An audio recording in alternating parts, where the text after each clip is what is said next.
This video is going to be a quick start guide to using OnShape to lay out a pinball playfield. So here I'm in OnShape. Let's go ahead and create a new document.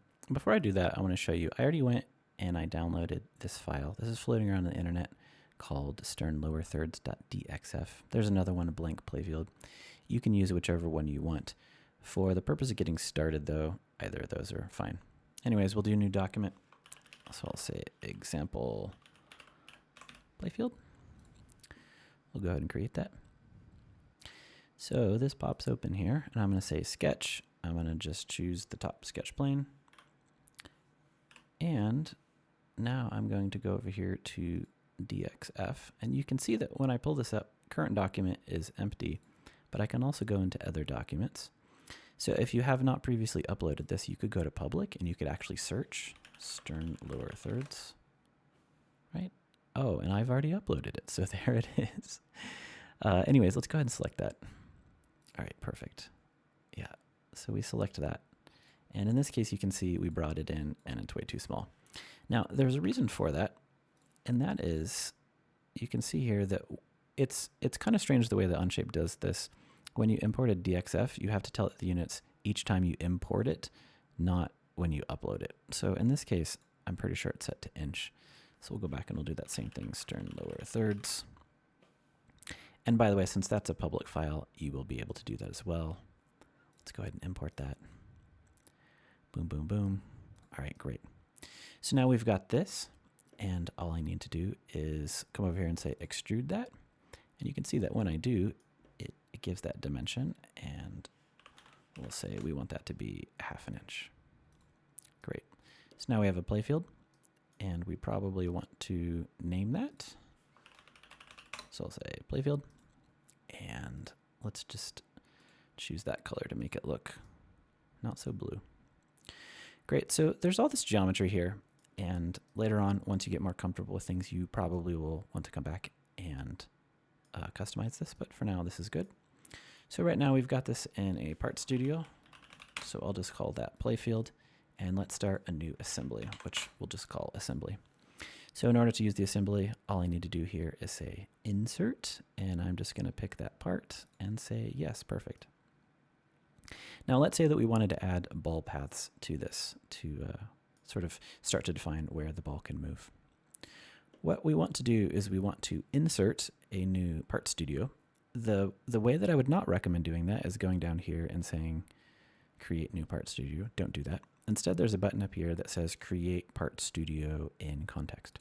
Now, when you create it in context, it'll ask you where the origin is, which is just that dot in the center. The advantage of doing it this way is that now we can see the playfield as we draw on top of it. And when we insert the parts, they will already be in the correct location. Okay, so let's draw some ball paths. Now, I've taken some time to measure some ball paths, so I'll give you some dimensions in this. But the first thing that we're going to want to do is ball paths do not sit directly on the playfield touching them. Typically, they have some kind of mount point. And from what I've seen, that mount point is about 1/4 inch higher than the playfield. So let's start by creating a new plane. We'll just say offset. We'll choose the top of our playfield, and we'll say 1/4 inch, 1/4 inch. And actually, I'm noticing that our units are defaulting to millimeter. We can change that by going to this hamburger and saying workspace units and inch. All right, so let's just double check ourselves. If we view the front, we can see that this plane is now 1/4 inch above.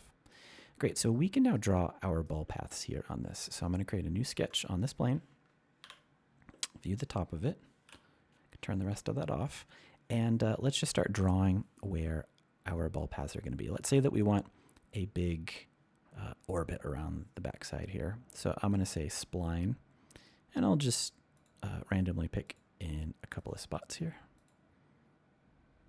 Okay, so that's a little wild. Went outside of our box, but that's okay. I can grab these points and pull it in and adjust it, make it look however I need to. Now, what's important is that these spline grab handles I can use to sort of angle the lead-in for the ball. So I'm just going to eyeball something for now. Yeah, that probably looks good. Okay.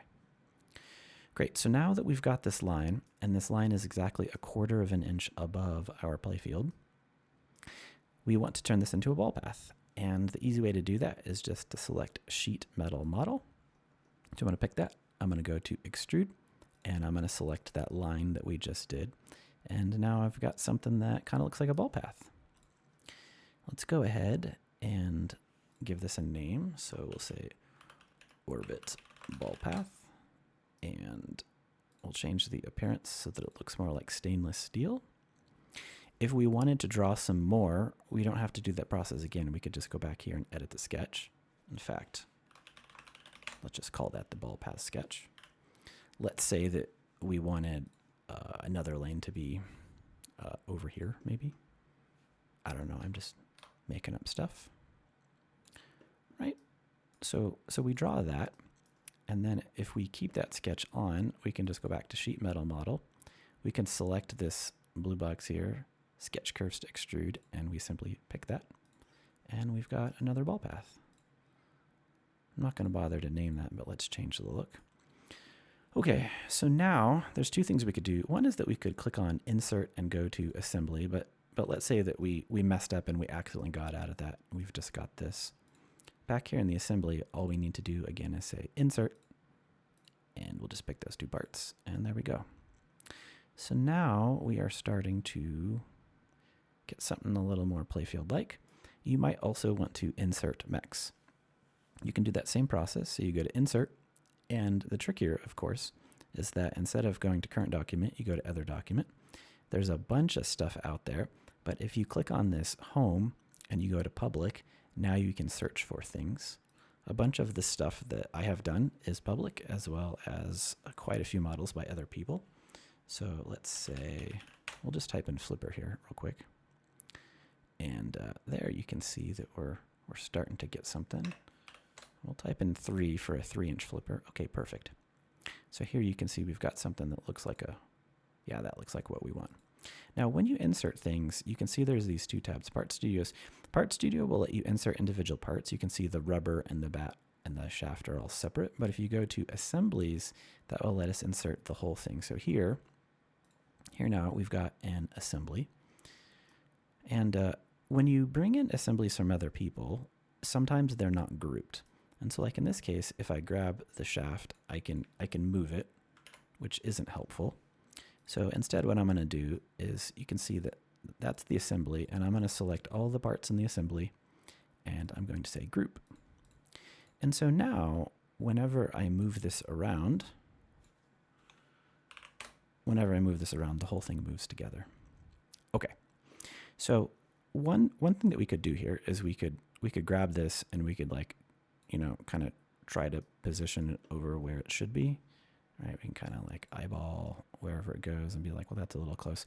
The better way to do this is instead to use one of these different mate styles. So there's a couple here, but in this case, we'll use the revolve. And so with revolve, I can say, okay, I want to revolve in that hole, and I want it to revolve on that shaft. And so boom, you can see that it has gone and centered it for us. However, it is much too high, so we will enable an offset. And let's go ahead and just say, whoops. Let's just go ahead and say -3. I don't know what this is off the top of my head. I'm just kind of guessing. Yeah, that looks pretty close. We'll try and figure out what's right here.